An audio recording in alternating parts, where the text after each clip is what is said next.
Yo, what's going on, guys? It's MixedByEl, And this is Paul Lipinski. and welcome to Engineers Club. Pretty much, we're going to be talking about engineer things. I know you guys been requesting full-length videos, full-length podcasts. So this is it.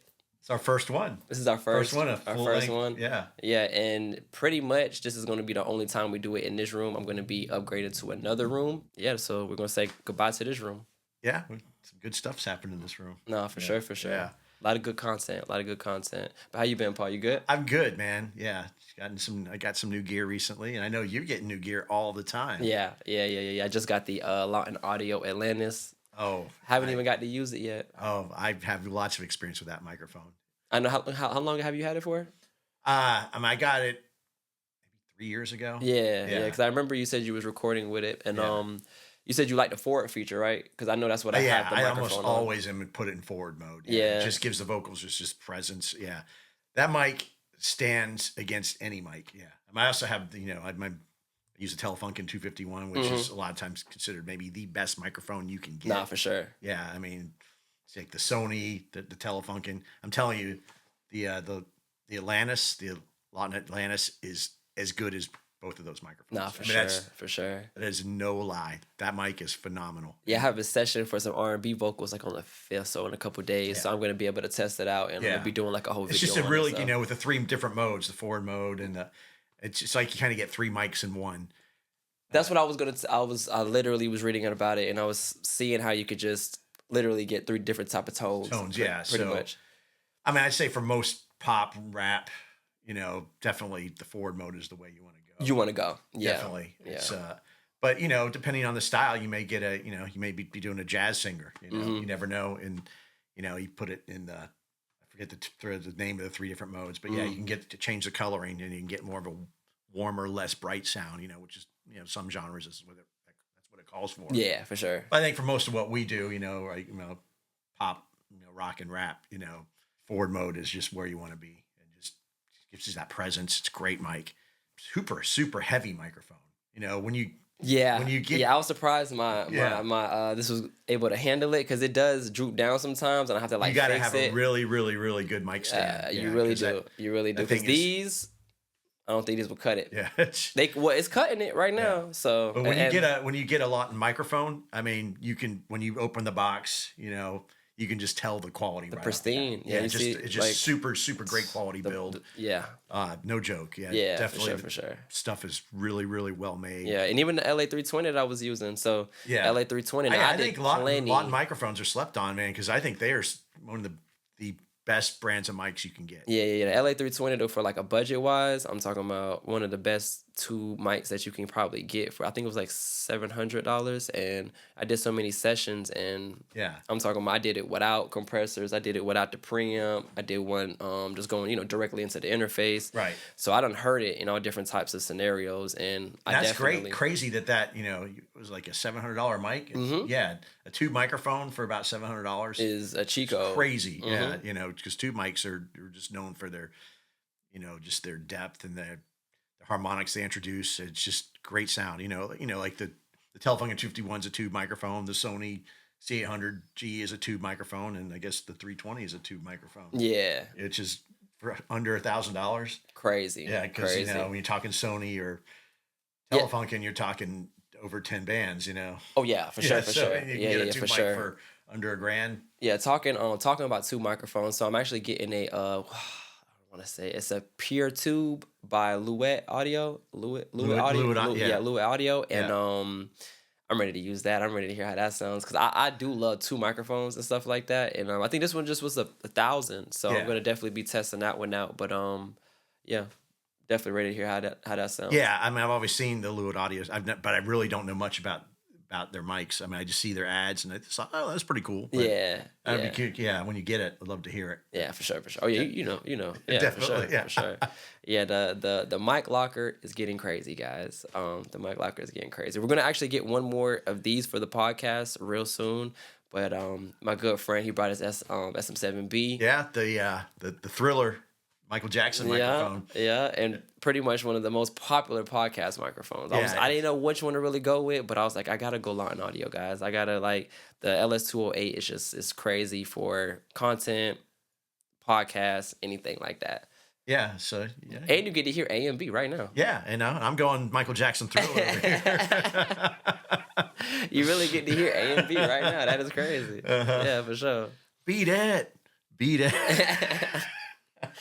Now, so I do want to shout out Sweetwater for actually providing a DLZ creator to make this actually all happen, to actually get it started and whatnot. Talk about the DLZ creator is pretty much just like the Rodecaster. That's what I'm gonna compare it to. If you're looking to even create content, because I'm actually going to be doing live streams directly from the DLZ creator as well. So I think it has like 4 channels. They do have a smaller one that has like 2 channels, but the main thing is, you get to pretty much mix, get effects, and do whatever you want from there. You get to play sounds from it. I don't probably want to do the sound thing, but being able to get really good production while you're recording your content, I think is a cheat code. So yeah, I mean, I don't know much about the technical side of podcasts, honestly, but I don't know. That thing looks crazy cool. Yeah. They definitely did their thing. The build quality was great. Yeah. Mackie in general, I haven't tapped too much into Mackie, but this is a very good first impression for me. And I know you said you loved their speakers. I mixed so many songs on my Mackie HR824 monitors. Yeah. I mean, I think all my platinum records were mixed on. And I was just going to say, because it's funny that you gave me like a side eye. I was like, no, I'm going to go with the Yamaha HSH. You're like, no, just go with the Mackies. And I didn't listen to you, and I went with the Yamaha. So you was like, when I told you were like, man, like, I did think it's like, okay, well, you do you. Yeah. Like why you just didn't grab the Mackies? So comparing the Mackies with the famous HSHs, like what was your? I don't know. I mean, Mackies are just enjoyable speakers to listen to. I know like the Yamahas aren't really known for being enjoyable speakers to listen to. I mean, you can't do a great mix on the Yamahas for sure, but I think the Mackies are just more friendly to listen to. And when you're mixing, you want to enjoy it, Yeah, you want to hear that and just say, man, that feels good, that sounds good. And that's what you get out of the Mackies, Yeah, the HSS was great for its time, but I actually did replace them for the Cali Audio NV2s, I think is what they are. Yeah, and I like them. I like them. I mean, I moved like 3 years ago. I got moved to the Focals, which I'm still ready. I am so ready to listen to to hear some folk house in my room. But I mean, I'd say for 20 years though, I was using the Mackies. Yeah, 20 years. And when you shift to monitors, it's a world change, because your ears get so used to hearing a certain speaker, you just know it like the back of your hand. Right away, you can tell, those vocals are too bright, or that snare is not loud enough. Right away when you know your speakers. Yeah, and that's the most important thing. You just got to know your speakers. You really can mix on anything if you know them. Yeah, you know how it translates. Yeah, and that takes time. You have to be able to trust your room, trust the acoustics of your room, definitely, and trust the speaker. Definitely.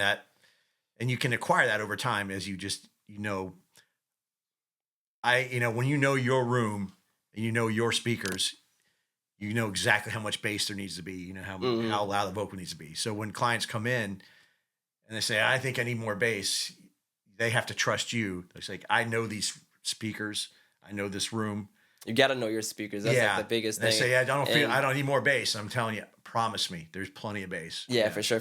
Yeah, when you get in the car, play in the club, you're going to translate exactly how you know it's going to translate. And it's crazy because I've been actually mixing with headphones a lot more lately, and it's just because I feel like I get more of a controlled environment because it's like literally just like right there. So I've been mixing with my MM500s like crazy. Yeah, and I like how they translate when they come out of the speakers, and kind of just comes out of everywhere how. So I would say I've been mixing with headphones a lot more lately too. So know your speakers and definitely learn your headphones. Like get some headphones that you could travel with. Yeah. And just be able to rely on them. Like, because the thing is, I did want to learn my headphones while I've been kind of mixing with them a lot. So when I do travel, it's like I can go anywhere and I just know how they sound every time.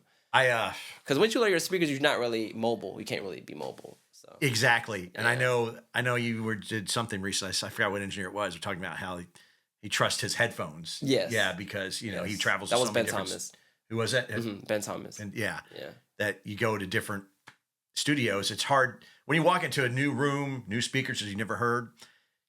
it's hard to center yourself. You don't really know how much bass there needs to be, how bright it needs to be, how loud the vocal needs to be, because you're not familiar with the environment. I mean, the environment and the speakers and how the speakers interact with the room always going to be changes, affects so much how something sounds. And if you're not used to it, you haven't been in that environment before, you have to adjust. So headphones eliminates the interaction with the environment, and it's consistent. Yeah, it's headphones consistent. That's exactly like what my point was. It's consistent. So no matter what studio you travel to, where you are in the world, your headphones are going to sound like your headphones. I had props to any engineer who can